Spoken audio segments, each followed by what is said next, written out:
Qing city के underground black market की neon light वाली रातों में भीड़ भाड़ भरी गलियों के बीच एक हुडेड लड़का धीरे धीरे चलता हुआ अपने आसपास की जगह को ध्यान से ऑब्जर्व कर रहा था। थोड़ी देर बाद वो एक दुकान में गया। उसने दुकान के मालिक से कहा कि वो एक किडनी और एक कॉर्निया बेचना चाहता है, दोनों मिलाकर 27,550 यूएन में।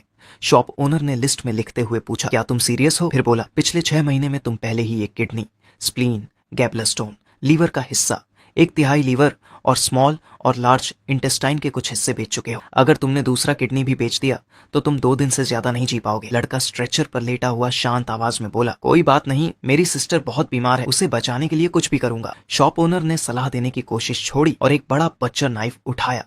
उसने बिना रुके प्रोसीजर शुरू किया। कमरे में लड़के की दर्द भरी चीख गूंज उठी। कुछ समय बाद वो लड़का, जो अब डेड मैन वॉकिंग जैसा लग रहा था, एक स्टिक के सहारे घर की तरफ जा रहा था। उसकी आंखों पर बैंडेजेस बंधे थे। उसने बैंडेज हटाया और आसपास देखा। जब उसे लगा कि कोई उस पर ध्यान नहीं दे रहा तो वो मुस्कुराया। उसने रिजेनरेशन इफेक्ट यूज किया और अपने जख्मों को हील किया। फिर उसने वो कैश निकाला जो उसे किडनी और कॉर्निया बेचने से मिला था। उसने मन ही मन कहा कि अब ये पैसे और जो बचाए हुए हैं वो क्लास ट्रांसफर रिचुअल की फीस के लिए काफी होंगे। वो हंसने लगा क्योंकि उसकी बीमार बहन वाली कहानी पूरी तरह झूठ थी। उसका नाम यिलिन था। वो एक ट्रांसमिग्रेटर था, एक ऑर्फन। असल में उसकी कोई सिस्टर थी ही नहीं। जिस दुनिया में वो ट्रांसमिग्रेट हुआ था वहां हर जगह स्पिरिचुअल एनर्जी फैली थी। दुनिया डीमंस और बीस्ट से भरी थी और बहुत सारे डंजन रेल्म्स मौजूद थे।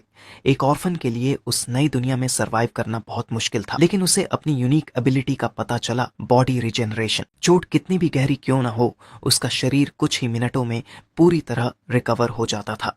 यहाँ तक कि अगर कोई ऑर्गन या लिम्ब गायब भी हो जाए तो वो फिर से रिजेनरेट हो जाता था।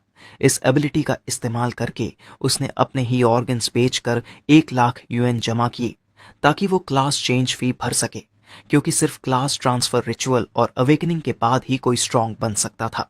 तभी वो इस खतरनाक दुनिया में अपनी जगह बना सकता था और शायद किसी की रक्षा भी कर सके अगर कोई हो तो। आज वही बड़ा दिन था, क्लास ट्रांसफर रिचुअल का दिन। जब यिलिन उस जगह पहुंचा जहां रिचुअल हो रहा था तो 3 लोग उसके पास आए और पूछा कि वो यहाँ क्यों आया है। वो लोग जानते थे कि यिलिन गरीब स्टूडेंट है और उन्हें समझ नहीं आया कि वो इतनी बड़ी फीस कैसे अफोर्ड कर पाया। यिलिन ने एक लड़की का हाथ पकड़ा और कहा, मिस वांग, इस ट्रांसफर रिचुअल में शामिल होने के लिए मुझे क्लास ट्रांसफर लोन लेना पड़ा। असल में ये भी झूठ था। वो नहीं चाहता था कि कोई उस पर शक करे। मिस वांग शॉक में थी और उसके साथ आए लड़के बोले कि अगर यिलिन को कोई बेकार प्रोफेशन मिला तो वो जिंदगी भर लोन चुकाता रहेगा। मिस वांग ने कहा, ठीक है, अंदर जाओ और पूरी कोशिश करो।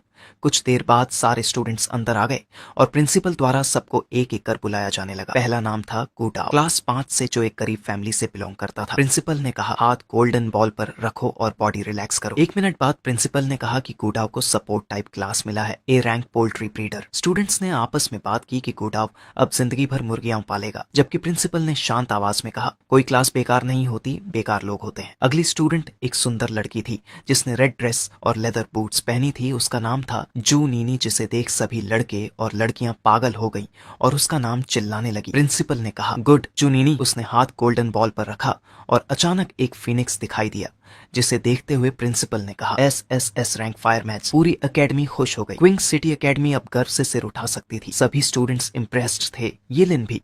उसे पता था कि एक SSS लेवल फायर मेज एक पूरी आर्मी को टक्कर दे सकता है। प्रिंसिपल ने जू नीनी से कहा कि उसकी ट्रेनिंग प्लान बाद में डिस्कस की जाएगी, क्योंकि उसका SSS क्लास बहुत इंपॉर्टेंट है। इसके बाद यिलिन का नाम पुकारा गया। जब वो स्टेज पर गया तो सब उसके बारे में बातें कर रहे थे कि वो लोन लेकर आया है और शायद बेकार क्लास पाएगा। यिलिन ने जू नीनी की तरफ देखा और खुद से कहा कि वो किसी का साइड कैरेक्टर नहीं बनेगा। उसने अपने हाथ गोल्डन बॉल पर रखे और इंतजार करने लगा कि उसे कौन सा क्लास मिलेगा। अचानक एक अज्यूर ड्रैगन दिखाई दिया और पूरा हॉल नीली रोशनी से भर गया। सब शॉक थे कि एक लोन लेने वाला स्टूडेंट इतना पावरफुल क्लास कैसे पा सकता है। जूनी ने भी हैरान थी। उसे लगा कि यिलिन को भी SSS रैंक क्लास मिला है। प्रिंसिपल खुश था और बोला, यिलिन को कॉम्बैट क्लास मिला है, SSS लेवल फॉरबिडन कर्स मास्टर। लेकिन फिर उसे एहसास हुआ कि फॉरबिडन कर्स मास्टर प्रोफेशन बहुत खतरनाक है। जबकि स्टूडेंट्स हंसते हुए बोले, इतिहास में कोई भी फॉरबिडन कर्स मास्टर 25 साल से ज्यादा नहीं जिया, क्योंकि ये प्रोफेशन अपनी लाइफ फोर्स इस्तेमाल करके स्किल्स चलाता है। आगे बोले कि इसे तो लोन लेकर भी बेकार क्लास मिला है। जो नीनी ने निराश होकर मुंह फेर लिया। यिलिन ने एक्ट किया जैसे वो दुखी हो और प्रिंसिपल को भी उस पर तरस आ गया। उसने यिलिन की पीठ थपथपाई और कहा कि वो अच्छा लड़का है, लेकिन उसकी किस्मत खराब है। यिलिन ने पूछा, सर क्या सारे कर्स मास्टर सच में 25 की उम्र से पहले मर जाते हैं? प्रिंसिपल ने कहा, नेगेटिव मत सोचो, मीनिंगलेस जीने से अच्छा है थोड़े समय के लिए ब्राइट चलना। यिलिन ने प्रिंसिपल का धन्यवाद किया और कहा कि वो सूरज की तरह चमक कर चलना चाहता है और अपनी स्कूल का नाम ऊंचा करना चाहता है। प्रिंसिपल ने फिर कहा कि वो यिलिन और जूनीनी दोनों के लिए स्पेशल ट्रेनिंग तैयार करेगा। यिलिन ने इस बात को मान लिया और हल्की मुस्कान दी। उसे ये सोचकर थोड़ा मजेदार लगा कि लोग सोचते हैं वो जल्दी मर जाएगा, क्योंकि उसका प्रोफेशन एक डबल एज सोर्ड है। लेकिन अगर उसके पास अपनी चीट एबिलिटी न होती तो शायद ऐसा होता। कर्स मास्टर्स का जल्दी मरना उसके लिए कोई बड़ी बात नहीं थी, क्योंकि उसके पास इमोर्टैलिटी थी। क्लास ट्रांसफर के बाद सब लोग घर जाने लगे। यिलिन भी सीधा घर जाने की सोच रहा था, क्योंकि वो थक चुका था और आराम से सोना चाहता था। चलते हुए किसी ने उसे पुकारा। वो जूनिनी थी। उसने यिलिन को टीम बनाने का ऑफर दिया, क्योंकि उसका मानना था कि कर्स मास्टर जितना ज्यादा लड़ते हैं उतनी जल्दी मरते हैं। उसने कहा कि उसका इरादा गलत नहीं है, वो बस एक क्लासमेट के तौर पर मदद करना चाहती है। यिलिन ने यह ऑफर ठुकरा दिया। जूनिनी ने जबरदस्ती नहीं की और बोली कि यिलिन बहुत जिद्दी है और खुद अपनी मौत की तरफ जा रहा है। यिलिन ने उसे नजरअंदाज किया और आगे बढ़ गया। थोड़ी दूर जाने के बाद कुछ स्टूडेंट्स ने उसका रास्ता रोक लिया। उन्होंने कहा कि यिलिन सोचता है कि वो कर्स मास्टर बन गया तो अब बहुत बड़ा आदमी है। ये लोग उसके ही क्लासमेट्स थे और नाराज थे, क्योंकि जूनिनी ने यिलिन को टीम अप के लिए ऑफर किया था, उन्हें नहीं। यिलिन इरिटेट हुआ और सोचा कि औरतें सच में परेशानी होती हैं, दो बातें बोलती हैं और बाकी लोग पागल हो जाते हैं। यिलिन ने कहा कि वो घर जा रहा है। उन लड़कों ने हंसते हुए कहा कि क्या वो अपने 10 वर्ग मीटर वाले झोपड़े की बात कर रहा है जिसे वो घर कहता है। उनमें से एक बोला, अब जब तू SSS रैंक का बन गया है तो क्यों ना मुझे डैडी बुला ले, मैं तुझे जी कॉर्पोरेशन में सिक्योरिटी गार्ड की नौकरी दिला दूं। बाकी सब हंसने लगे और बोले कि यंग मास्टर जी के जी कॉर्प का गार्ड होना एक प्रिविलेज है। फिर उन्होंने यिलिन को घुटनों के बल झुकने को कहा और जी बोला कि जब उसे पैसे मिल जाए तो अपने ऑर्फनेज के मरे हुए लोगों के लिए अच्छा इंसेंस खरीद लेना। तीनों यिलिन का मजाक उड़ाते रहे, ये तक कह दिया कि वो एक अनाथ है और उसे फैमिली रखने का हक नहीं। अब यिलिन सच में गुस्से में था। उसकी आंखों में नीली और लाल ऑरा जलने लगी, क्योंकि उसने कर्स मैजिक एक्टिवेट किया। उसने कहा कि उन्होंने उसे ये करने पर मजबूर किया है। तीनों डर गए और बोले कि क्या वो सच में कर्स मैजिक यूज करेगा, ये जानते हुए कि इससे उसकी लाइफ स्पैन घटेगी। यिलिन ने जवाब दिया, क्यों नहीं, तुमने मेरे मरे हुए परिवार का मजाक उड़ाया था। उसने हल्की सी बिजली समन की ताकि उन्हें डराया जा सके। अब वो सब डर गए और बोले कि कर्स मत डालो। यिलिन ने बस हाथ फैलाया और बोला कि अगर हिम्मत है तो आ जाओ।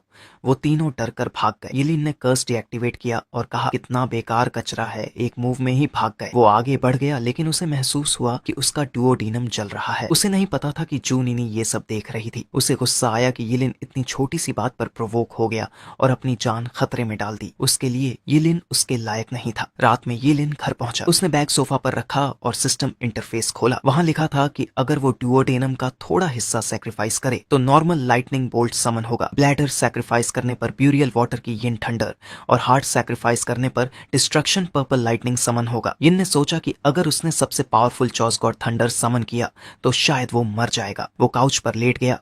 उसे चक्कर आने लगे, लेकिन वो जानता था कि ये उसके बॉडी रिकवरी का साइड इफेक्ट है। उसी वक्त यंग मास्टर जी लिंग्यू अपने पिता के पास गया और कहा कि वो यिलिन से बदला लेना चाहता है। उसने आगे कहा कि वो किसी को भेजें जो यिलिन को खत्म कर दे। उसके पिता ने मना किया और कहा कि SSS रैंकर्स यूजर को मारना रिस्क भरा काम है और इसका कोई फायदा नहीं। उन्होंने कहा कि जो बंदा इंसल्ट पर फॉरबिडन स्पेल चला देता है वो इमोशनली अनस्टेबल होता है। उन्होंने सिगरेट बुझाई और कहा कि यिलिन गरीब बैकग्राउंड से है और उसके बेटे को सीखना चाहिए कि दुश्मन की कमजोर जगह पर वार कैसे किया जाता है। अगली सुबह यिलिन क्विंगचैंग एकेडमी पहुंचा। वो लगातार जम्हाइयां ले रहा था, क्योंकि उसे ठीक से नींद नहीं मिली थी। स्टूडेंट्स आपस में उसकी कल की हरकतों के बारे में बात कर रहे थे। तभी किसी ने उसके कंधे पर बॉटल से टैप किया। वो जी लिंग्यू था। बॉटल में दूध था। जिसे वो पीस ऑफरिंग के तौर पर लाया था। साथ में ब्रेकफास्ट भी था। यिलिन थोड़ा कंफ्यूज्ड हुआ, फिर भी उसने दूध ले लिया। पहले उसे लगा कि शायद जी लिंगयू उसे पॉइजन करना चाहता है, लेकिन जी लिंगयू ने कहा कि वो ऐसा कभी नहीं करेगा। उसने कहा कि ये बस उसका थैंक यू कहने का तरीका है। यिलिन ने पूछा, थैंक मी किस बात के लिए? जी लिंगयू ने ऑकवर्ड मुस्कान के साथ कहा कि कल जब यिलिन ने उसे बिजली की तरह स्ट्राइक किया तो वो उसके लिए वेकअप कॉल था। उसने कहा कि यिलिन की वजह से उसे एहसास हुआ कि वो अपनी जिंदगी बर्बाद कर रहा था। यिलिन ने कहा कि ड्रामा छोड़ो और साफ साफ बताओ कि चाहते क्या हो। अचानक जी लिंगयू घुटनों पर बैठ गया और कहा कि वो यिलिन को बिग ब्रदर बुलाना चाहता है। यिलिन शॉक्ड हुआ और बोला कि क्या उसने कल उसके सिर पर भी मारा था? जी लिंगयू ने कहा कि वो सीरियस है, कल की बीटिंग ने उसे बदल दिया है और अब वो बेहतर इंसान बनना चाहता है, लेकिन उसे एक रोल मॉडल चाहिए। यिलिन ने मान लिया कि वो उसका रोल मॉडल बनेगा, लेकिन इसके लिए ट्यूशन देना पड़ेगा। जी लिंगयू ने तुरंत कहा कि कोई दिक्कत नहीं, बताओ कितना। यिलिन ने उसे अकाउंट नंबर दिया और कहा कि पहली टर्म की ट्यूशन 2 मिलियन होगी। जी लिंगयू ने कहा कि इतना तो कुछ नहीं, वो अपने पिता को कह देगा कि पैसे भेज दें। थोड़ी देर बाद फील्ड पर स्टूडेंट्स के टेस्ट के लिए एक नॉविस सीक्रेट रियल्म खोला गया। प्रिंसिपल को उम्मीद थी कि हर एकेडमी के कैंडिडेट्स अच्छा प्रदर्शन करेंगे। सभी अपनी जीत की कामना कर रहे थे। यिलिन और जू नीनी सबसे आगे खड़े थे। प्रिंसिपल के पास खड़े बूढ़े लोग मान रहे थे कि ये दोनों क्विंगचैंग हाई स्कूल के वो स्टूडेंट्स हैं जिन्हें इस साल एसएसएस क्लास प्रोफेशन मिला है। उनके लिए दोनों ही बहुत एक्स्ट्रॉर्डिनरी लग रहे थे। प्रिंसिपल थोड़ा परेशान हुआ और बोला कि उसने यिलिन और जू नीनी दोनों को कहा था कि लो प्रोफाइल रखें, लेकिन ये बच्चे समझते नहीं हैं। दोनों को एक साथ एसएसएस क्लास मिलना बाकियों के लिए चिढ़ाने जैसा है। वो बोला, सच में कितना इरिटेटिंग है ना। फिर वो हंसने लगा और बाकियों की तरफ मुड़कर बोला, क्या हुआ, सबके मुंह बंद हो गए क्या? तीनों बूढ़े आदमी वहां से चले गए, बोलते हुए कि उनके कुछ और काम है। असल में वो प्रिंसिपल से इरिटेट हो गए थे, क्योंकि वो खुद की तारीफ करते नहीं थक रहा था। फिर मोमेंट आया जब सीक्रेट रेल में एंट्री शुरू हुई। सभी एग्जामिनीज एक लहर की तरह एंट्रेंस की तरफ दौड़ पड़े। एंट्री से पहले चूनीनी ने एक बार फिर यिलिन से कहा कि वो उसके साथ टीम बना ले, लेकिन यिलिन ने फिर से मना कर दिया। इससे चूनीनी को लगा कि वो बहुत एरोगेंट है। उसने सोचा कि अगर वो खुद मरने को इतना ईगर है तो उसे रोकने की जरूरत नहीं। यिलिन ने उसे इग्नोर किया और सीक्रेट रेल में एंट्री कर ली। अंदर पहुंचते ही उसे महसूस हुआ कि वो अकेला है। उसने सोचा कि ये रैंडम टेलीपोर्टेशन है। तभी उसके सामने एक लेवल 1 लेपर्ड कैट दिखाई दी। यिलिन बिल्कुल भी नहीं डरा, बल्कि एक्साइटेड हुआ। उसने सोचा कि ये उसके फॉरबिडन स्पेल को टेस्ट करने के लिए परफेक्ट एनिमी है। उसने तुरंत हमला किया और बिना किसी स्ट्रगल के उसे मार दिया। उसे 10 एक्सपीरियंस पॉइंट्स मिले, लेकिन वो डिसअपॉइंटेड हुआ और बोला कि ये बहुत कम है। उसने आगे कहा कि अगर उसे लेवल 2 तक जाना है तो उसे ऐसे 100 लेपर्ड कैट्स को मारना पड़ेगा। इसलिए उसने कोई और तरीका सोचने का फैसला किया। थोड़ी देर बाद यिलिन के पीछे 100 तरह के मॉन्स्टर्स दौड़ रहे थे। वो हंसते हुए भाग रहा था, सोचते हुए कि ये वेव उसे अच्छा खासा एक्सपीरियंस देगी। इनमें से कुछ मॉन्स्टर्स के बॉडी का आधा हिस्सा ह्यूमन जैसा था। यिलिन ने दौड़ना रोका और उनकी तरफ मुड़कर कहा कि वो अपना नया फॉरबिडन कर्स टेस्ट करना चाहता है। फिर उसने डिस्ट्रक्टिव सर्च कास्ट किया। ये कर्स इतना डरावना था कि उसकी स्ट्रेंथ, एजिलिटी और स्पिरिट दोगुनी हो गई। उसने बर्निंग रीइंकार्नेशन एक्टिवेट किया और सोचा कि अब अगर कोई लेवल 10 मॉन्स्टर भी सामने आ गया तो वो उसकी वर्ल्ड एंडिंग थंडर स्ट्राइक नहीं झेल पाएगा। यिलिन ने मॉन्स्टर्स पर हमला किया और बिना हिचकिचाहट उन्हें काटने लगा, लेकिन उसने महसूस किया कि सिर्फ 5 मिनट के अंदर वो विजिबली बूढ़ा दिखने लगा था। इसलिए उसने तुरंत बर्निंग रीइंकार्नेशन रोक दिया ताकि उसकी अनडाइंग बॉडी किसी को दिखाई न दे। उसने अब वाइटैलिटी प्रिजर्वेशन स्पेल यूज किया। फिर उसने अपना लेफ्ट आर्म सैक्रिफाइस किया और जमीन पर हाथ रखकर वर्ल्ड एंडिंग फ्यूरी फॉरबिडन कर्स एक्टिवेट किया, जिसकी मदद से उसने एक लेवल 3 ग्रे वुल्फ मारा। 30 एक्सपीरियंस पॉइंट्स मिले। फिर level 5 two headed snake 50 experience points. फिर लेवल 6 आर्मर्ड स्कॉर्पियन और 6 सेंटोर्स, हर एक से 60 एक्सपी मिला। आखिर में लेवल 2 की बी मारी 20 एक्सपी। इससे वो लेवल 3 पर पहुंच गया। वो इस प्रोग्रेस से खुश था और अमेज्ड भी। उसे एक नया फॉरबिडन कर्स मिला, अ हेल फायर स्कॉर्चेस द स्काई। 1 घंटे बाद जूनीनी उसी जगह पहुंची जहां यिलिन ने सारे मॉन्स्टर्स को मारा था। उसने जमीन पर जली हुई राख और सैकड़ों मरे हुए मॉन्स्टर्स देखे। वो शॉक में थी और उसे यकीन नहीं हो रहा था कि यहाँ क्या हुआ। फिर उसने हेलफायर की लपटें देखी। वो कंफ्यूज्ड हुई, लेकिन फिर भी वहां गई, क्योंकि उसे नहीं पता था कि क्विंगचांग में उसके अलावा और कोई फायर एलिमेंट यूजर है। लेकिन अब उसे लगा कि यहाँ की फायर एनर्जी उससे भी ज्यादा पावरफुल है। उसने आसपास देखा और कुछ निशान पाए, जिससे उसे लगा कि ये सब किसी ह्यूमन ने किया है। वो बोली, लगता है क्विंगचांग में बहुत सारे छुपे हुए ड्रैगन्स हैं। मैं जरूर पता लगाऊंगी कि ये कौन है। वो ये सोच ही रही थी, तभी पास में यीलिन कुछ मांस भून रहा था। वो 3 आंखों वाले डीमन पिग का मांस खा रहा था और काफी खुश था। उसे लगा कि आज वो ज्यादा खा रहा है क्योंकि उसके शरीर ने पहले बहुत ज्यादा एनर्जी खर्च की थी। खाना खत्म करने के बाद उसने सोचा कि अब वो किसी दूर जगह जाकर और ग्राइंड करेगा। लेकिन जैसे ही वो जाने लगा, चूनीनी अचानक वहां आ गई और बोली, यीलिन तुम यहाँ क्या कर रहे हो? यीलिन परेशान हो गया। उसे डर था कि कोई उसकी सीक्रेट एबिलिटी न जान जाए। उसने मुस्कुराते हुए कहा कि वो बस कुछ रोस्ट कर रहा था खाने के लिए। चूनीनी ने फिर कहा कि फॉरबिडन कर्स मास्टर के लिए अकेले ग्राइंड करना बिल्कुल सही नहीं है। यीलिन ने उसकी बात पर ध्यान नहीं दिया तो चूनीनी मुड़कर चलते हुए बोली, अब पछताने से कुछ नहीं होगा, मेरे पीछे आने का कोई फायदा नहीं। वो सोच रही थी कि यीलिन उसके साथ ही चल रहा है, इसलिए उसने आगे कहा कि उसके पास टीम अप करने का टाइम नहीं है। यीलिन ने सोचा कि जूनीनी के दिमाग में शायद कुछ कमी है। तभी जूनीनी ने पीछे मुड़कर पूछा, क्या तुमने यहाँ से किसी और को जाते देखा? वो बहुत पावरफुल है, फायर एलिमेंट में स्किल्ड है, शायद उसने हेल फायर मास्टर किया है। यीलिन ने कामली कहा, हाँ मैंने देखा था, बहुत हैंडसम आदमी था।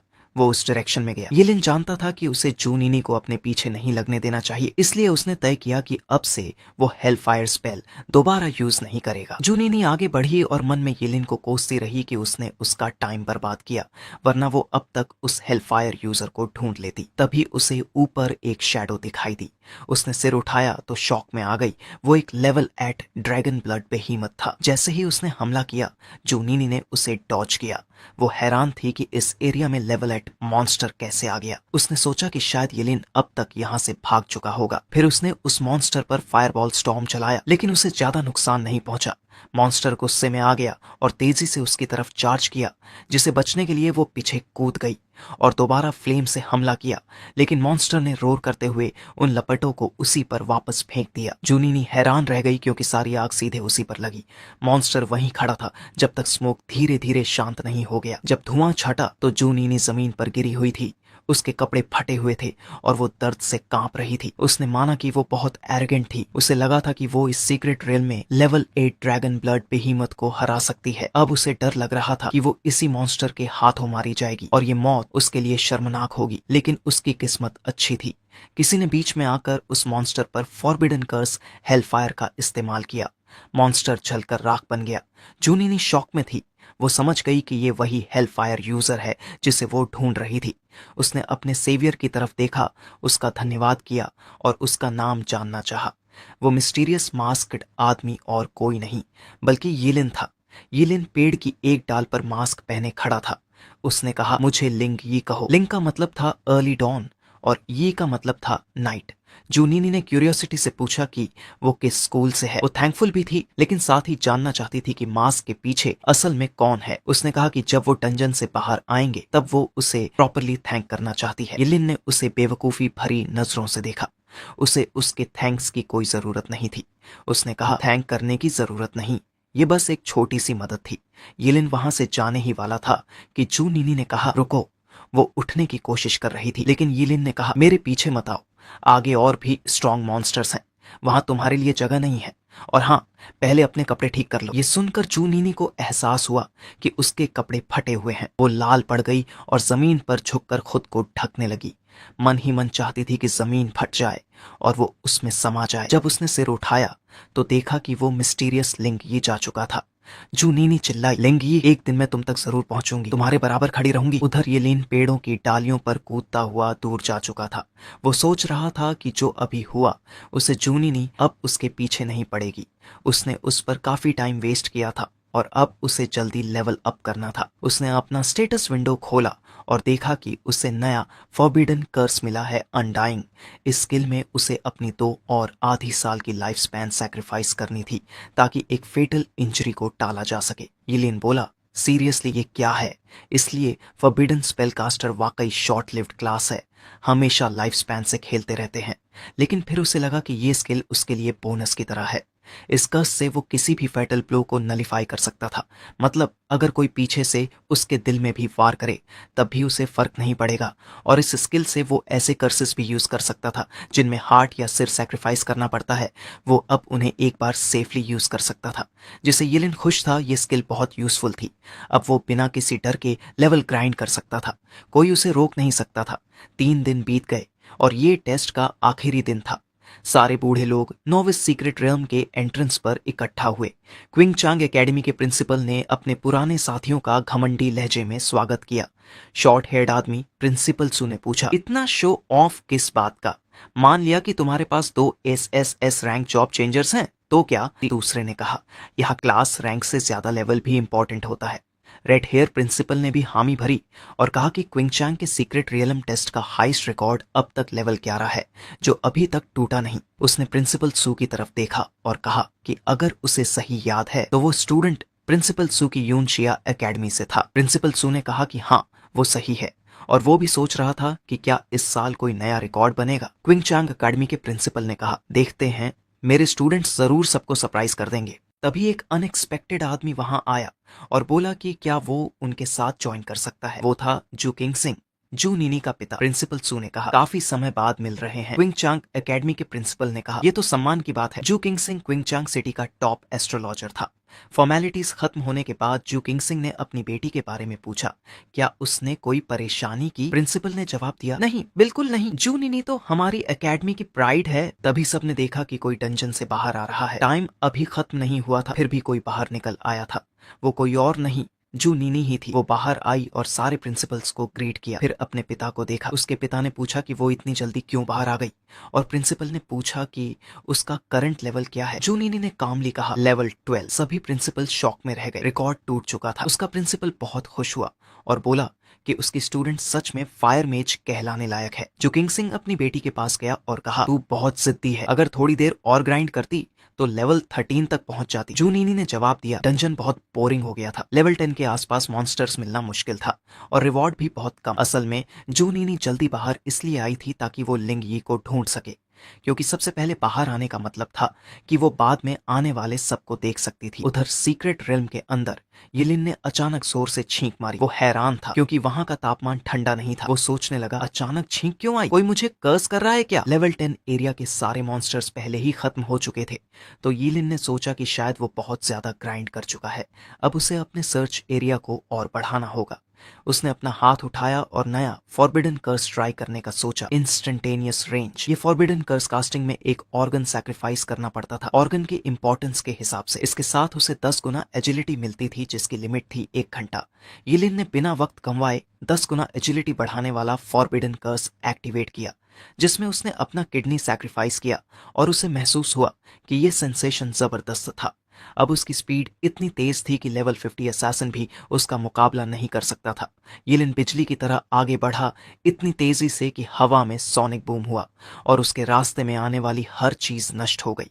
उसकी स्पीड इतनी ज्यादा थी कि जब तक 3 हेडेड स्टॉर्म मेंटिस मॉन्स्टर को उसकी मौजूदगी का एहसास हुआ, तब तक बहुत देर हो चुकी थी। यिलिन ने अपना ब्लैडर सैक्रिफाइस किया और एक बिजली की लहर समन की, जिसने उस मॉन्स्टर को पूरी तरह राख में बदल दिया। इस फॉरबिडन स्पेल का नाम था ashen fierce thunder. Novice secret realm के एंट्रेंस पर अब कई स्टूडेंट्स डंजन से बाहर निकल रहे थे, कुछ खुशी से और कुछ डर के साथ। आखिर वो अपनी जान बचाकर बाहर आ गए थे। वहीं जू नीनी पूरे समय एंट्रेंस पर पेशेंटली इंतजार कर रही थी। वो चाहती थी कि उसे लिंग यी फिर से दिखाई दे, लेकिन बहुत देर तक इंतजार करने के बाद भी वो नहीं आया। सिर्फ 5 मिनट बचे थे। सभी कैंडिडेट्स को वापस अपनी अपनी एकेडमी की जगह पर लौटने को कहा गया। अब लग रहा था कि इस साल का हाईएस्ट रिकॉर्ड जू नीनी के नाम रहेगा। इसका मतलब था कि क्विंगचांग एकेडमी को इस साल 2 एसएसएस रैंक स्टूडेंट्स मिलने के साथ ही बहुत लक भी मिला है। लेकिन बात ये थी कि उस एकेडमी का दूसरा एसएसएस स्टूडेंट अब तक डंजन से बाहर नहीं आया था। अब काउंटडाउन में 3 मिनट बाकी थे। जैसे ही जू नीनी ने ये सुना, उसने सोचा कि कहीं वो उस आदमी को मिस तो नहीं कर गई जो डंजन से बाहर आया। लेकिन उसने जल्दी ही सोचा कि ये पॉसिबल नहीं है। वो तब से डंजन के एंट्रेंस को ही देख रही थी जब से वो बाहर आई थी। तभी डंजन का एंट्रेंस गोल्डन लाइट से चमकने लगा। इसका मतलब था कि कोई बाहर आ रहा है। जूनीनी को पूरा यकीन था कि ये लिंग ये होगा, लेकिन जब उसने देखा तो बाहर आने वाला ये लिन था। वो शॉक में बोली, क्यों ये लिन, क्यों? यिलिन उसके बेवकूफी भरे सवाल से कंफ्यूज हो गया। टाइम खत्म हो गया तो बाहर निकलना था, इसमें क्या प्रॉब्लम है? जूनीनी ने खुद को संभाला और ठंडे लहजे में कहा, तुम कायर हो और मुझसे दूर रहो। यिलिन ने गुस्से में दांत भींचे। ये लड़की पागल है क्या? तभी प्रिंसिपल उसके पास आया और पूछा कि वो किस लेवल तक पहुंचा है। प्रिंसिपल को ज्यादा उम्मीद नहीं थी, बस क्यूरियोसिटी थी कि उसका दूसरा एसएसएस स्टूडेंट कहां तक पहुंचा। यिलिन ने कामली जवाब दिया, लेवल 16। सारे लोग शॉक में रह गए। लेवल 1 से 16 तक पहुंचने के लिए करीब 1,20,000 एक्सपी पॉइंट चाहिए होते हैं और नोविस सीक्रेट रियलम में हाईएस्ट लेवल मॉन्स्टर सिर्फ लेवल 10 का था। लेवल 10 मॉन्स्टर मारने पर सिर्फ 100 एक्सपी मिलता है, मतलब ये लिन ने लगभग 1200 लेवल 10 के मॉन्स्टर्स मारे थे। ये कैसे पॉसिबल है? सबके मन में यही सवाल था, जबकि प्रिंसिपल ने ये लिन की जमकर तारीफ की और कहा कि वो क्विंग चैंग एकेडमी का प्राइड है। ये लिन की प्रतिभा देखकर जू किंगसिंग ने भी उसे बधाई दी। इससे जू नीनी इरिटेटेड हो गई। उसने ठंडे स्वर में कहा, ये लिन के प्रोफेशन के हिसाब से लेवल 16 में क्या खास बात है? वो एक फॉरबिडन कर्स मास्टर है। अगर वो बार बार फॉरबिडन कर्स यूज करेगा तो जल्दी लेवल बढ़ना नॉर्मल है। बाकी प्रिंसिपल्स को उसकी बात रीजनेबल लगी। भीड़ में भी कई लोग यही सोचने लगे कि येलिन शायद पागल है जो फॉरबिडन कर्स को इतने रेकलेस तरीके से यूज कर रहा है। सब जानते थे कि कर्स मास्टर्स ज्यादा नहीं जीते और येलिन की लेवलिंग की स्पीड देखकर सबको लगा कि वो 20 साल की उम्र तक भी जी नहीं पाएगा। लोग बोले, ये अपनी जान देकर फेम कमा रहा है, बेवकूफी है। कुछ लोगों ने कहा कि ये लिन बस दूसरों को जेलस करने के लिए ऐसा कर रहा है, लेकिन एक दिन जान देकर इसकी कीमत चुकानी पड़ेगी। तभी लॉन्ग हेड प्रिंसिपल येलिन के पास आया और बोला, स्टूडेंट येलिन, आखिर क्यों कर रहे हो ये सब? सच बताओ, क्या प्रिंसिपल गांव ने तुम्हें मजबूर किया? वो तुम्हारी जान को स्कूल की शान के बदले में ट्रेड कर रहा है? प्रिंसिपल गांव गुस्से में बोला, क्या बकवास कर रहे हो तुम? मैं अपने स्टूडेंट्स की जान से खिलवाड़ नहीं करता। येलिन ने हल्की सी एक्ट करते हुए कहा, किसी ने मुझे मजबूर नहीं किया, ये सब मेरी मर्जी से है। मैं गरीब फैमिली से आया हूँ और हमेशा सबने मुझे नीचा दिखाया। अब जब मौका मिला है तो मैं पीछे नहीं हटूंगा। अगर मैं अपने सबसे ब्राइट मोमेंट पर भी खत्म हो जाऊं, मुझे फर्क नहीं पड़ेगा। मैं चाहता हूँ कि सब जाने मैं ये कर सकता हूँ। उसकी बात खत्म होते ही जू किंगसिंग ने ताली बजाई और कहा, बहुत अच्छा कहा, इस लड़के के अंदर एम्बिशन है। वैसे भी ये इस साल के बिगिनर सीक्रेट रेल्म टेस्ट का सबसे हाई लेवल स्टूडेंट है, इसमें कोई शक नहीं, ये नंबर 1 है। फिर जू किंगसिंग ने खुद को येलिन से परिचित कराया और कहा, मैं जू नीनी का पिता हूँ। अगर तुम्हें भविष्य में कभी मदद चाहिए तो मुझसे संपर्क करना। ये सुनकर जू नीनी नाराज हो गई और बोली, आप क्यों मान रहे हैं कि येलिन नंबर 1 है? जब लिंग ये बाहर आएगा उसका लेवल येलिन से कम नहीं होगा। उसके पिता ने कहा, ऐसा है क्या? ये टैलेंटेड लिंग ये आखिर है कौन? बाकी प्रिंसिपल्स ने भी आपस में पूछा कि क्या उनके किसी स्टूडेंट का नाम लिंग ये है, लेकिन किसी ने भी ऐसे स्टूडेंट का नाम नहीं सुना था। फिर भी जू नीनी कॉन्फिडेंटली बोली, लिंग ये एक सच्चा हेवंस प्राइड है। जब वो डंजन से बाहर आएगा सब कुछ साबित हो जाएगा। येलिन मन ही मन जू नीनी को कोस रहा था, ये लड़की चुप क्यों नहीं रह सकती? वो इस ड्रामा से तंग आ चुका था। उसने प्रिंसिपल गाओ और जू किंगसिंग को बाय कहा और वहां से चला गया। अब वो बस घर जाकर आराम करना चाहता था। थोड़ी देर बाद टाइम खत्म हो गया और novice secret realm test officially खत्म हुआ, लेकिन जू नीनी अब भी कंफ्यूज थी। लिंग ये कहाँ गया? क्या जब मैं येलिन से बात कर रही थी वो चुपके से निकल गया? वो गुस्से में येलिन को ही दोष देने लगी। तभी उसके पिता ने उसके कंधे पर हाथ रखा और पूछा, क्या तुम्हें सच में लगता है कि लिंग ये इतना जीनियस है? उसने कहा, हाँ, उसने मेरी जान बचाई थी। जू किंगसिंग को अब समझ आया कि उसकी बेटी जल्दी डंजन से बाहर इसलिए आई थी ताकि वो उस मिस्टीरियस लिंगी को ढूंढ सके, लेकिन उसे थोड़ा अजीब लगा। उसने पूछा, क्या तुम्हें लगता है कि येलिन ही वो लिंग ये हो सकता है जिसे तुम ढूंढ रही हो? ये सुनकर जू नीनी ने जोर से मना किया। वो बोली, पापा आप क्या सोच रहे हैं? वो कायर येलिन कभी लिंग ये जैसा कैसे हो सकता है? उसने कहा कि येलिन ने तो डंजन में ड्रैगन ब्लड बेहेमत को देखकर डरकर भाग लिया था और लिंग ये की फायर एलिमेंट मास्टरी बहुत हाई थी। येलिन को ऐसी चीजों के बारे में क्या पता होगा? उधर अपने अपार्टमेंट में येलिन फिर से एक जोरदार स्नूज के साथ उठ बैठा। वो बोला, कौन मेरी पीठ पीछे बातें कर रहा है? पक्का वो बेवकूफ जू नीनी ही होगी। तभी दरवाजे पर नॉक हुआ।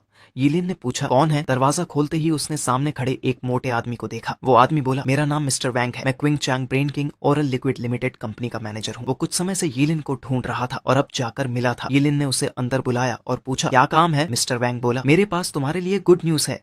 सुना है तुमने सक्सेसफुल प्रोफेशन चेंज किया और क्विंग चैंग के बिगिनर सीक्रेट रेल में हाईएस्ट लेवल रिकॉर्ड भी तोड़ा। इसलिए हमारी कंपनी चाहती है कि तुम हमारे प्रोडक्ट के ब्रांड एम्बेसडर बनो। पेमेंट भी बहुत अच्छी होगी। येलिन ने पूछा, कितनी पेमेंट? मिस्टर वैंग ने 3 उंगलियां उठाई, मतलब 3 मिलियन। फिर उसने येलिन को एक छोटी सी बोतल दी और कहा कि इसे ट्राई करो। ये उनकी कंपनी का नया प्रोडक्ट था, ब्रेन किंग ओरल लिक्विड। उसने बताया कि ये ड्रिंक दिमाग को स्ट्रांग बनाती है, इंटेलिजेंस बढ़ाती है और सेल रीजनरेशन में भी मदद करती है। एक बॉटल पीने से आदमी कई साल छोटा महसूस करता है। साथ ही कंपनी ने 10x रिफंड गारंटी दी थी अगर प्रोडक्ट काम न करे। येलिन ने सोचा, 3 मिलियन मतलब मेरे कई किडनीज के बराबर। उसने बॉटल खोली और ड्रिंक पी ली। टेस्ट थोड़ा मीठा था। अचानक उसे चक्कर आने लगे और वो वहीं बेहोश हो गया। येलिन के सोफे पर पड़े होने के दौरान मिस्टर वैंग ने किसी को कॉल किया और बोला, येलिन ने बॉटल का सारा कंटेंट पी लिया है। उसने बैकअप प्लान तैयार रखे थे लेकिन उनकी जरूरत नहीं पड़ी। वो बोला, येलिन तो बहुत आसान टारगेट निकला। थोड़ी देर बाद रात में एक अबैंडन्ड वेयरहाउस में मिस्टर वैंग येलिन को अपने बॉस के पास लेकर पहुंचा। उसे नहीं पता था कि उसका बॉस एक आम स्टूडेंट के लिए इतनी मेहनत क्यों कर रहा है, लेकिन सवाल पूछने की उसकी हिम्मत नहीं थी। उसका बॉस वही ब्लैक मार्केट शॉप ओनर था जिससे यीलिन ने अपने ऑर्गन्स बेचे थे। उसने मिस्टर वैंग से कहा, अब तुम जा सकते हो, मेरे आदेश के बिना कोई अंदर नहीं आएगा, अगर कोई रूल तोड़ा तो मारा जाएगा। मिस्टर वैंग बोला, यस सर, और वेयरहाउस से चला गया। वो लालची शॉप ऑनर यीलिन के पास झुक गया और बोला, ये वही लड़का है जिसने मुझे लीवर, कोरोनरी आर्टरीज, गैबलेट, किडनीज, स्प्लीन, लार्ज और स्मॉल इंटेस्टाइन बेचे थे, और अब देखो ये सारे ऑर्गन फिर से रिजेनरेट हो गए हैं। अविश्वसनीय, ये तो कमाल है। वो अपनी लालच भरी सोच में खो गया। अगर मैं इसके शरीर का सीक्रेट जान लूं तो मैं ऑर्गन रिजेनरेशन का मास्टर बन जाऊंगा। मुझे सुप्रीम पावर और वेल्थ मिल जाएगी। दुनिया के सबसे पावरफुल लोग भी मेरे आगे झुकेंगे। इतना कहते ही उसे अचानक आवाज सुनाई दी। उसने पीछे मुड़कर देखा और शॉक में जम गया। यिलिन एक चेयर पर बैठा था, हाथ और पैर क्रॉस किए हुए, बिल्कुल आराम से। शॉप ओनर हैरान था। ये कैसे हो सकता है? मेरी स्लीपिंग ड्रग तो हाथी को भी 6 घंटे तक सुला सकती है। लेकिन यिलिन को उसकी बेवकूफी भरी पोषण की कोई परवाह नहीं थी। वो बस ये सोच रहा था कि शॉप ओनर उसे ढूंढकर यहाँ तक कैसे पहुंचा। जी यूजीन ने खुद को संभाला, अपनी ब्लेड निकाली और बोला, अब जब मेरी कैश काउ जाग चुकी है तो मैं पोलाइट नहीं रहूंगा। साफ साफ सरेंडर कर दो। मैं वादा करता हूं तुम्हारा कोई लिम नहीं काटूंगा। जी यूजीन की प्रोफेशन थी लेवल 20 के फैंटम ब्लेड मास्टर की। यिलिन को समझ आ गया कि उसने भी जॉब चेंज कर लिया है और उसका लेवल उससे ज्यादा है। अब यिलिन के पास सीरियस होने के अलावा कोई ऑप्शन नहीं था। उसे पता था कि अगर वो फायर एलिमेंट यूज करेगा तो पूरा वेयर हाउस जल जाएगा। इसलिए उसने शांत रहने का फैसला किया और दूसरा कर्स यूज करने की सोची, इटर्नल फ्रीजिंग गेज। ये फॉरबिडन कर्स उसकी आंखें सैक्रिफाइस करता था और जो भी उसके सामने आता वो फ्रीज हो जाता। इसका असर ये था कि कर्स के बाद यिलिन हमेशा के लिए अंधा हो जाता। फिर भी यिलिन ने स्पेल एक्टिवेट किया जिससे जी यूजीन की लोअर बॉडी तुरंत बर्फ में जम गई। वो शॉक में बोला, ये क्या हो रहा है? ये कौन सा कर्स है? उसने तलवार से आइस तोड़ने की कोशिश की लेकिन कुछ नहीं हुआ। धीरे धीरे आइस फैलता गया और उसका पूरा शरीर फ्रीज हो गया, सिर्फ सिर बाहर रह गया। जी यूजीन डरते हुए बोला, इम्पॉसिबल, वो लेवल 16 पर है और मैं लेवल 20। फिर भी उसने मुझे एक ही मूव में हरा दिया। ये आखिर किस किस्म का मॉन्स्टर है? अब जब जी यूजीन पूरी तरह इमोबिलाइज हो गया तो यिलिन ने उससे पूछा, मेरी ऑर्गन रिजेनरेशन एबिलिटी के बारे में और कौन जानता है? जी यूजीन ने जवाब दिया, मेरे अलावा कोई नहीं।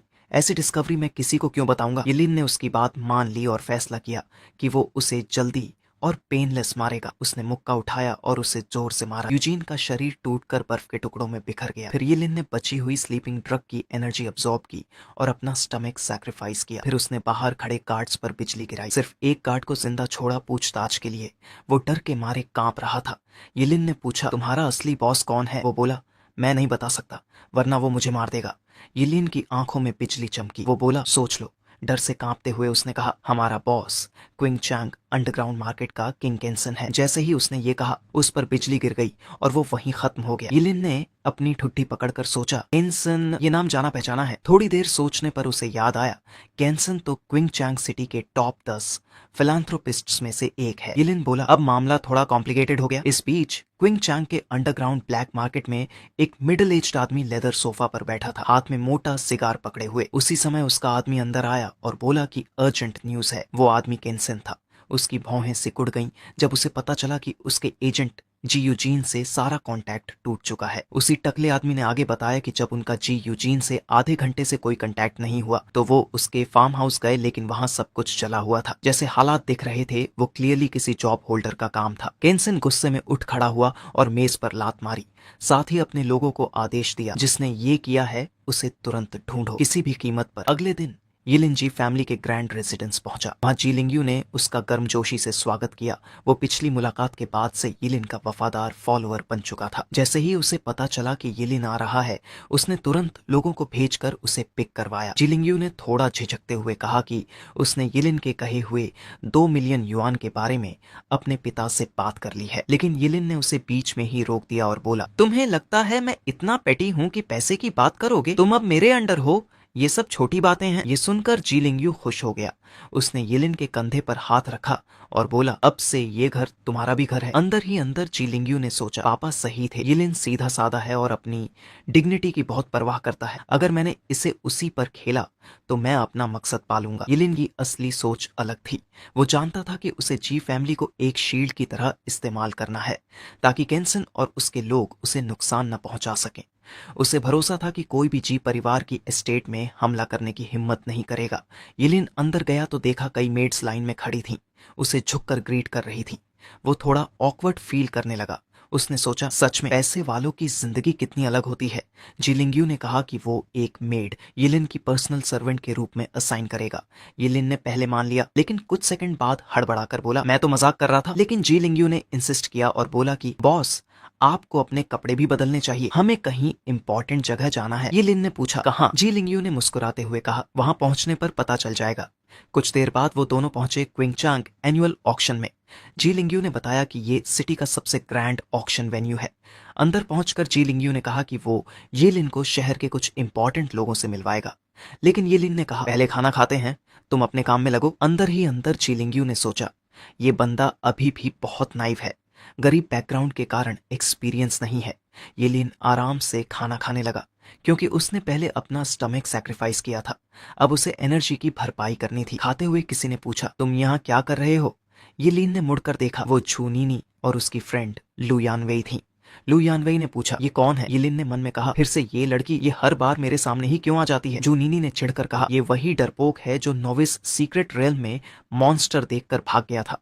वो येलिन को बैड लक मानती थी। येलिन हल्के से मुस्कुराया और मन में सोचा, काश इसे पता होता कि मैं ही असली लिंग यी हूँ जिस पर ये मरती है। उसी वक्त जी लिंग यू अपने दोस्तों के साथ पहुंचा और गर्व से येलिन का परिचय करवाया, कहते हुए कि ये मेरे सुपीरियर हैं। ग्रुप के लोग हैरान हो गए और मजाक उड़ाते हुए बोले, तुम्हें बॉस होना चाहिए, ये नहीं। लेकिन जी लिंग यू ने गंभीरता से कहा, येलिन कोई आम इंसान नहीं है, उसका लेवल अब बहुत हाई है। सब शॉक्ड रह गए जब पता चला कि येलिन ने नोविस सीक्रेट रेल में लेवल 16 हासिल किया था।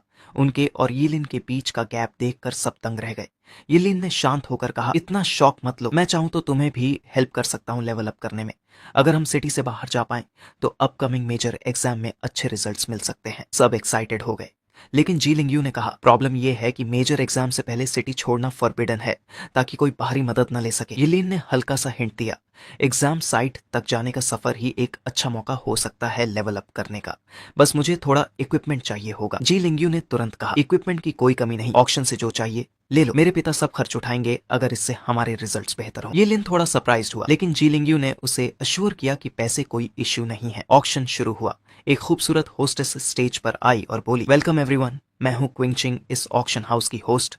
उसने सबको शुभकामनाएं दी और बोली, आशा है आप सब वो चीज पाएंगे जो आप चाहते हैं। फिर अप्लॉज गूंज उठा। पहला आइटम था epic fire type skill scroll, जो मेज के लिए था, जिसकी स्टार्टिंग बिड 5 लाख युवन। बिडिंग तेजी से बढ़ी और 3 मिलियन तक पहुंच गई। और वो बिड लगाने वाला कोई और नहीं बल्कि जू किंग सिंह यानी जू नीनी का पिता था। जबकि यिलिन ने मुस्कुराते हुए सीन देखा, उसे समझ आ गया कि जू किंग सिंह अपनी बेटी के लिए स्किल खरीद रहा है। लेकिन अंदर से यिलिन संतुष्ट था, उसे ऐसी चीजों की जरूरत नहीं थी। वो फॉरबिडन कर्सेस का मास्टर था और उसके स्किल्स किसी भी स्क्रोल से पावरफुल थे। यिलिन ने जी लिंग यू से धीरे से कहा, तुम्हारा profession A rank shadow blade है, सही? अगर कोई स्किल स्क्रोल खिलाता है जो तुम्हारे क्लास के काम का हो तो बिना हिचकिचाए बिड लगाना, सही स्किल कभी कभी जान बचा देती है। ऑक्शनियर मुस्कुराई और बोली, नेक्स्ट आइटम एक rare quality artifact, royal dragon wish ring. ये स्पिरिट को 30% बढ़ाता है और ड्रैगन्स ऑरा नाम की पैसिव स्किल देता है। स्टार्टिंग बिड दो और मिनिमम रेज है 1 लाख। तो ladies and gentleman, please place your bids. भीड़ में हलचल मच गई। पहली बिड लगी 2.5 मिलियन, फिर बढ़कर 3 मिलियन, फिर 3.1 तक पहुंची। बोलियां तेजी से आने लगी। यिलिन की आंखें चमक उठी। 30% स्पिरिट बूस्ट, ये तो बहुत बड़ा डील है। किसी भी अवेकेंट फाइटर के लिए ये गेम चेंजर है। उसने जी लिंग यू को इशारा किया कि वो रिंग के लिए बिड करे, तो जी लिंग यू झुककर अपने पिता से बोला कि उसे वो रिंग चाहिए। उसके पिता ने बिना झिझक कहा 8 मिलियन। वो मानते थे कि अगर इससे उनका बेटा नेशनल एग्जाम में टॉप कर जाए और किसी प्रेस्टिजियस यूनिवर्सिटी में एडमिशन ले ले तो ये पैसे वसूल है। जहां तक यिलिन की बात थी, वो तो एक फॉरबिडन कर्स मास्टर था जो ज्यादा नहीं जी पाएगा। तो कुछ सालों बाद उसकी सारी इक्विपमेंट्स फिर से जी फैमिली के पास ही लौट आएंगी। ऑक्शनियर ने ऊंची आवाज में कहा, क्या कोई 8 मिलियन से ज्यादा की बोली लगाना चाहता है? कुछ सेकंड तक कोई आवाज नहीं आई। फिर अचानक पीछे से एक ठंडी आवाज आई, 10 मिलियन। पूरा हॉल चुप हो गया। एक लंबा डरावना सा आदमी स्टेज के सामने आया। वो था केनसन। वो बोला, प्रेसिडेंट जी, कैसे हैं आप? दोनों एक दूसरे को अच्छे से जानते थे, इसमें कोई हैरानी नहीं थी।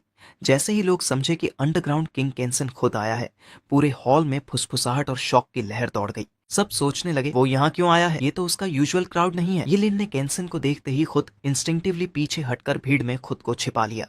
वो जानता था अगर केंसन ने उसे देख लिया तो बहुत बड़ी मुसीबत होगी, जबकि प्रेसिडेंट जी को समझ नहीं आया कि उसने ऐसा क्या कर दिया जिससे केंसन नाराज है। केंसन ने ठंडी हंसी के साथ आंखें सिकोड़ते हुए उंगली उसकी ओर की और बोला, तुम्हारे लोगों ने मेरे आदमी को मार दिया और अब तुम चाहते हो कि मैं पोलाइट रहूं। प्रेसिडेंट जी शांत रहा और बोला, मुझे नहीं पता तुम किस बारे में बात कर रहे हो, लेकिन अगर लड़ाई चाहिए तो याद रखो जी, ग्रुप को डराना आसान नहीं। और उसने तुरंत बोली, बढ़ाई 12 मिलियन।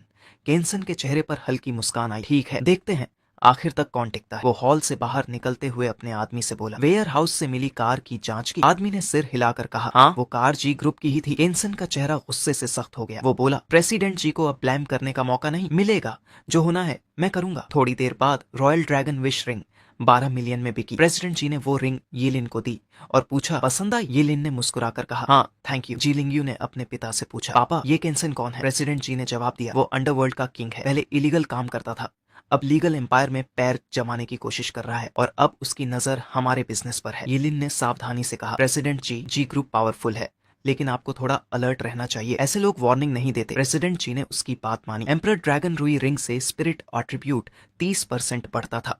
ये रिंग पहनने वाले को ड्रैगन एनर्जी का आशीर्वाद मिलता था और लक भी 10 से बढ़ती थी। यिलिन ने रिंग अपनी उंगली में पहनी और उसे तुरंत एनर्जी का तेज झटका महसूस हुआ। उसकी स्पिरिट स्टैट 30% बढ़ी और लक 10 हो गया। एक्साइटेड होकर उसने प्रेसिडेंट जी से कहा, चिंता मत कर, मैं खुद इंश्योर करूंगा कि जी लिंगयू टॉप एकेडमी में जाए। प्रेसिडेंट जी मुस्कुराए, अब तो हम फैमिली हैं, फॉर्मल होने की जरूरत नहीं, तुम और मेरा बेटा तो प्रैक्टिकली ब्रदर्स हो, जो भी इक्विपमेंट चाहिए बस बोल देना। पूरी रात ऑक्शन चलता रहा। प्रेसिडेंट जी ने हर वैल्यूएबल आइटम पर बेहिसाब बिड लगाई। जी लिंगयू तो आखिर तक थक गया, लेकिन उसके पिता ने इस साल का ऑक्शन प्रैक्टिकली क्लीन स्वीप कर लिया। यिलिन जो भी चीज पसंद करता, जी ग्रुप बिना हिचक बिड लगा देता और कई प्रेशियस आइटम्स उनके पास आ गए, जैसे एज्योर थंडर रिंग जो स्पिरिट को 15% और लाइटनिंग स्किल्स की पावर 20%, तो molten moon necklace 200 spirit bonus, जबकि ड्यूलिंग यांग ब्रेसलेट 40 स्पिरिचुअल एट्रीब्यूट और पैसिव हीलिंग फैक्टर जो छोटे जल्दी हील करता है। यिलिन की आंखें चमक उठीं। अब अगर कोई उसे रिजेनरेट करते देख भी ले तो उसके पास सॉलिड एक्सक्यूज होगा कि ये आइटम का पैसिव इफेक्ट है। फिर उसने रात की सबसे बड़ी चीज उठाई, फॉलिंग स्टार वॉर ब्लेड। इससे स्ट्रेंथ 300 बढ़ती थी और स्टारलाइट में इसकी पावर हर सेकंड बढ़ती जाती थी, मैक्सिमम 100 तक। यिलिन एक्साइटमेंट से कांप उठा। इस तलवार से वो आखिरकार वो फॉरबिडन टेक्निक इस्तेमाल कर सकता था जो उसे लेवल 10 पर अनलॉक हुई थी, लाइफ स्पैन ब्लेड आर्ट्स। इस स्किल में हर स्विंग के साथ उसकी 1 साल की लाइफ सैक्रिफाइस होती थी और हर अगला वार पिछले से दोगुना ताकतवर होता था।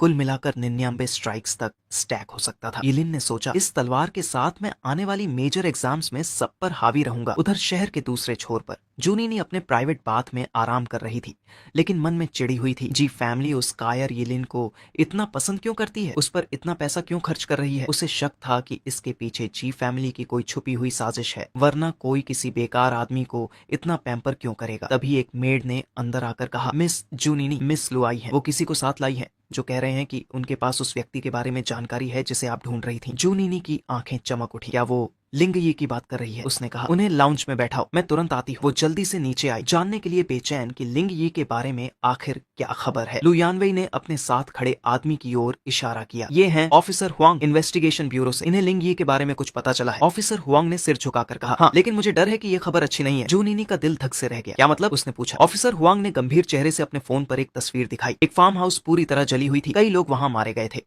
उन्होंने कहा, हमें वहां हिलफायर के ट्रेस मिले हैं। आपके पहले दिए गए डिस्क्रिप्शन के अनुसार हमारा शक है कि कैप्लेट वही रहस्यमयी लिंग यी है जिसका आपने जिक्र किया था और ब्यूरो चाहता है कि जूनिनी इस इन्वेस्टिगेशन में उनकी मदद करे। ऑफिसर हुआंग की बात सुनकर जूनिनी तुरंत लिंग यी के बचाव में कूद पड़ी। वो चिल्लाई, वो किलर नहीं है, उसने मेरी जान बचाई थी। वो किसी की बात मानने को तैयार नहीं थी। कोई भी बिना सबूत के उसे ये नहीं मना सकता था कि लिंग ये एक मर्डरर है। वो बोली, अगर वो किलर होता तो अपनी जान रिस्क में डालकर मुझे क्यों बचाता। लू यानवेई ने जल्दी से अपनी दोस्त को शांत करने की कोशिश की, जबकि ऑफिसर हुआंग ने काम होकर कहा, मैं आपकी रिएक्शन समझ सकता हूँ, लेकिन आपके स्टेटमेंट में आपने कहा था कि लिंग ये ने हेलफायर का इस्तेमाल करके एक एटियर बीस्ट को एक बार में नष्ट कर दिया था, लेकिन हमारी इन्वेस्टिगेशन में हमें लिंग ये नाम का कोई इंसान नहीं मिला। हालांकि ऑफिसर हुआंग की आवाज थोड़ी गंभीर हो गई, एक व्यक्ति ने हमारा ध्यान खींचा है और हमारे डेटा के अनुसार वो व्यक्ति शायद वही रहस्यमयी लिंग यी हो सकता है। उसने जोड़ा, हमारी रिपोर्ट में इस बात की काफी संभावना है कि येलिन ही लिंग यी है। जू नीनी की आंखें फैल गईं। वो कुछ सेकंड तक चुप रही, फिर बोली, ये लीन वो कायर, असंभव। वो बोली, वो हर बार खतरा देखते ही भाग जाता है, वो लिंग यी कैसे हो सकता है? और वैसे भी ये लिन तो हेलफायर यूज करना जानता ही नहीं। ऑफिसर वांग ने अपना लाई डिटेक्शन स्किल एक्टिवेट किया। उसकी आंखों में नीली चमक आई। उसने पूछा, क्या आप बिल्कुल श्योर हैं? जू नीनी ने बिना झिझके कहा, हाँ मैं श्योर हूँ, मैंने लिंग यी को अपनी आंखों से देखा है, वो कायर ये लिन लिंग यी नहीं हो सकता। ऑफिसर वांग के लाई डिटेक्शन स्किल ने कोई झूठ नहीं पकड़ा, मतलब जू नीनी सच बोल रही थी। ये लिन शायद सस्पेक्ट नहीं था। ऑफिसर हुआंग ने सिर झुकाकर कहा, आपके सहयोग के लिए धन्यवाद, अगर कुछ और पता चले तो हमें तुरंत बताइएगा। उधर येलिन की प्रायोरिटीज अलग थी। अब वक्त था अपनी नई इक्विपमेंट टेस्ट करने का। जी लिंगयू उसे लेकर गया क्विंगचांग के अवेकंड एसोसिएशन सेंटर में। ये सेंट्रल ट्रेनिंग फैसिलिटी थी। रिसेप्शनिस्ट ने उनका स्वागत किया और पूछा, क्या आप आज इवनिंग सेशन के लिए ट्रेनिंग करना चाहते हैं? जी लिंगयू ने कहा, हाँ, मेरे बॉस को अपनी नई इक्विपमेंट टेस्ट करनी है। रिसेप्शनिस्ट ने येलिन से पूछा, आपका लेवल क्या है? येलिन ने कॉन्फिडेंट होकर कहा, लेवल 16। वो बोली, अंडर लेवल 20 अवेकनर के लिए ट्रेनिंग रूम है, प्राइस 1,00,000 युएन पर आवर, इसमें बेसिक फोर्स एनालिसिस और मैना कैलिब्रेशन दोनों शामिल है। येलिन ने कहा, मुझे लेवल 40 तक के लिए ट्रेनिंग रूम चाहिए। रिसेप्शनिस्ट कुछ सेकंड के लिए स्टंट रह गई, फिर बोली, समझ गई सर। जी लिंगयू बाहर रुक गया, जबकि रिसेप्शनिस्ट येलिन को अंदर लेकर गई। ट्रेनिंग रूम बहुत बड़ा था, लगभग एक बास्केटबॉल कोर्ट जितना। बीच में कई डमीज की पंक्ति थी। लेडी ने बताया, ये रूम स्पेशली रीइंफोर्स्ड मटेरियल से बना है, इसे एक टॉप लेवल बिल्डर ने डिजाइन किया है। ये लेवल 40 तक के जॉब चेंजर्स के फुल फोर्स अटैक्स झेल सकता है, यहाँ तक कि डमीज को भी डैमेज करना बहुत मुश्किल है। डोर लॉक होते ही येलिन ने आसपास नजर दौड़ाई। उसने कंफर्म किया कि रूम में कोई सर्वेलेंस कैमरा नहीं है। वो आराम से मुस्कुराया और अपनी फॉलिंग स्टार वॉर ब्लेड निकाल ली। उसने दौड़ते हुए life span sword technique try करने का सोचा, जो हर स्विंग में उसकी 1 साल की लाइफ खाती थी। येलिन हवा में उछला, तलवार कसकर पकड़ी और एक मिस्टीरियस ट्रांस में चला गया।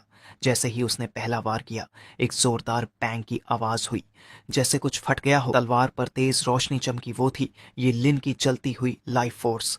दूसरा वार पहले से और भी ज्यादा तेज और शक्तिशाली था, हवा तक कटने लगी। चारों तरफ इनविजिबल सोर्ड एनर्जी फैल गई। तीसरा वार, चौथा, पांचवा, हर वार पिछले से तेज और ताकतवर होता गया। येलिन की स्पीड बढ़ती गई। जब उसने 99वां वार किया, पूरा ट्रेनिंग रूम कांप उठा। एनर्जी की लहरें दीवारों से टकराने लगी। तलवार से ऐसी रोशनी फूटी जैसे किसी छोटे सूरज की चमक हो। एक इनविजिबल सोर्ड वेव निकलकर सामने खड़े डमीज को चीर गई। 99 लेयर्स की स्टैक्ड सोर्ड एनर्जी के बाद हर वार विनाशकारी था। उस वक्त येलिन किसी गॉड ऑफ वॉर जैसा लग रहा था। सैकड़ों वारों की आवाज के बाद वो डमीज जो लेवल 40 के चेंजर्स के हमले झेल सकती थीं, अब टूटकर जमीन पर पड़ी थीं। येलिन ने बाकी इक्विपमेंट भी अपने फॉरबिडन स्पेल्स के साथ टेस्ट किए। बाहर हल्का सा ट्रेमर महसूस हुआ। रिसेप्शनिस्ट घबरा गई, लेकिन जी लिंगयू ने समझाया, मेजर एग्जाम आने वाला है, येलिन ट्रेनिंग में थोड़ा इंटेंस हो जाता है। थोड़ी देर बाद येलिन बाहर आया, संतुष्ट और शांत चेहरा लिए। उसने कहा, आज की टेस्टिंग काफी थी, अब मैं रेस्ट करूंगा। और हाँ, अगर कुछ टूटा फूटा हो गया हो तो क्या मुझे उसका बिल देना पड़ेगा? लेडी हंस पड़ी, सर ये रूम लेवल 40 तक के अवेकनर के लिए है, अगर लेवल 16 वाला इसे तोड़ दे तो इसका मतलब मटेरियल ही घटिया है, हम आपसे पैसे कैसे ले सकते हैं? येलिन ने राहत की सांस ली और जल्दी से जी लिंगयू को लेकर बाहर निकल गया। जैसे ही दोनों चले गए, लेडी क्यूरियोसिटी में ट्रेनिंग रूम देखने गई और शौक में उसका मुंह खुला रह गया। पूरा रूम बर्बाद हो चुका था, डमीज कटे फटे जले हुए थे, एक भी डमी खड़ा नहीं बचा था। इसी बीच जी फैमिली के रेजिडेंस पर एंट्रेंस पर खड़े 2 गार्ड्स पर अचानक अननोन अटैकर ने हमला कर दिया। एक गार्ड की गर्दन पर एक पतली सुई चुभ गई जिसमें पॉइजन लगा हुआ था। गार्ड ने दर्द से अपनी गर्दन पकड़ ली। दूसरे ने यह देखकर अलार्म बजाई और पूछा, क्या हुआ?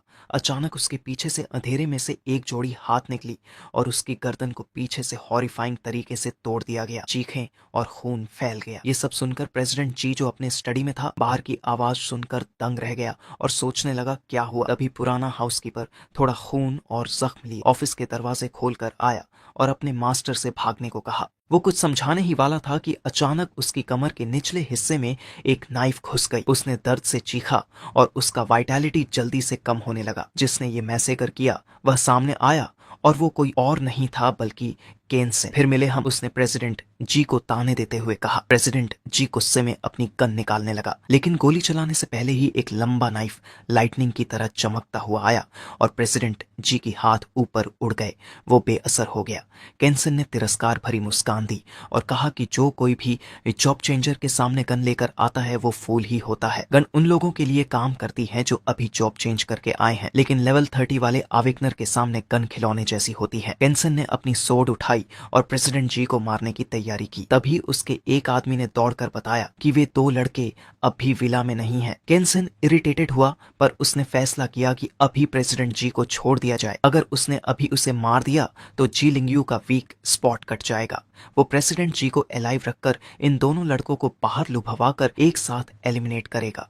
आधे घंटे से भी कम समय में जी फैमिली के विला के सारे लोग जी लिंगयू के फादर को छोड़कर ठंडे कॉर्प्स बन गए थे। जब जी लिंगयू और यीलिन वापस लौटे तो उन्होंने तुरंत महसूस किया कि कुछ गलत है। बाहर खड़े गार्ड्स गायब थे, पूरा विला ईरिली क्वाइट था और लाइट्स बंद थीं, जैसे पावर आउटेज हुआ हो। यीलिन को अचानक तेज खून की बदबू आई तो उसने जल्दी से अंदर दौड़ लगाई। उसने जी लिंगयू से कहा कि मेंटली प्रिपेयर हो जा, और उसने लाइट्स ऑन की। जी लिंगयू स्टन था हॉरिफाइंग सीन देखकर। जी फैमिली के जॉब चेंजर्स और सर्वेंट्स के शरीर हर जगह पड़े थे, ब्रोकन लिम्स और आर्म्स चारों तरफ बिखरे हुए थे। कई लोगों के चेहरों पर डर साफ साफ दिख रहा था, जैसे उनकी मौत से पहले उन्होंने कोई भयानक दानव देखा हो। जी लिंगयू कुछ कदम पीछे हट गया, चेहरा सफेद पड़ गया और असलियत को डिनाई करने की कोशिश कर रहा था। हम गलत जगह आ गए होंगे, ये मेरा घर नहीं है, येलिन ने उसे चेतावनी दी। और वह पागल की तरह अपने पिता के स्टडी की तरफ दौड़ा ही था कि येलिन को टेबल पर एक कागज पड़ा दिखा तो उसने उसे उठाया, साथ ही जी लिंगयू को रोका और उसे वो दिखाया, जिसे पढ़कर जी लिंगयू गुस्से में आ गया। लेटर में लिखा था कि अगर जी लिंगयू अपने पिता को बचाना चाहता है तो उसे यीलिन को लेकर अंडरग्राउंड ब्लैक मार्केट आना होगा। अगर तुम 6 घंटे के भीतर नहीं आए तो तुम अपने पिता को कई पीसेस में पाओगे। जी लिंगयू का गुस्सा चरम पर था। उसने चिट्ठी फाड़ दी और केंसन को अपने हाथों से मार डालने की कसम खाई। जी लिंगयू केंसन को ढूंढने निकलने ही वाला था कि यीलिन ने उसके कंधे पर हाथ रखा। यीलिन ने कहा कि ये सब उसकी वजह से हुआ है, तो वो खुद जाकर प्रेसिडेंट जी को बचाएगा और जी लिंगयू को कहीं छिपने को कहा। लेकिन जी लिंगयू मना कर रहा था तो यीलिन ने चालाकी से उसे नॉकआउट कर दिया। यीलिन ने बेहोश जी लिंगयू को सोफे पर लिटा दिया और वीला छोड़ दिया। उसने वादा किया कि वो केंसन को दिखा देगा कि एक कर्स्ड मास्टर जो अपनी लाइफ की परवाह नहीं करता कितना टेरिफाइंग होता है। इसी बीच क्विंग चांग अंडरग्राउंड ब्लैक मार्केट के सबसे अंधेरे हिस्से में केंसन के लोग अलर्ट और हथियारबंद चारों ओर फैले हुए थे। एक काली परछाई रात के आसमान से घोस्ट की तरह टकराई और चुपचाप नीचे उतरी बिना किसी गार्ड को चेतावनी दिए। येलिन काले कपड़ों और ब्लैक शूज में था, चेहरा काले कपड़े से ढका हुआ था। वो पूरी तरह रात में ब्लेंड हो गया था। गार्ड अधिक थे, पर अगर वो चुपके से अंदर घुसकर केंसन को सरप्राइज करते तो उसे मारने का मौका मिल सकता था। जब यीलिन ये सोच रहा था, अगले ही सेकंड में एक गार्ड उसके डायरेक्शन में मुड़ा और उसे घूरने लगा। यीलिन शॉक हुआ। उसने सोचा मैंने पूरी तरह खुद को छुपा लिया था तो कैसे मैं इतनी आसानी से डिस्कवर हो गया। गार्ड ने एरोगेंस से अपनी गन उठाई और उसकी तरफ इशारा करते हुए पूछा कि वो किस एरा से है जो अंधेरे में छुप रहा है। दरअसल पूरे इलाके में सर्वेलेंस कैमरास थे जिनमें इंफ्रारेड नाइट विजन भी थी। येलिन की थोड़ी केयरलेसनेस पकड़ ली गई थी, पर उसकी जिम्मेदारी अब अनअलाइव करना था। उस आदमी ने कहा कि उनका बॉस पहले से ही उसका इंतजार कर रहा था।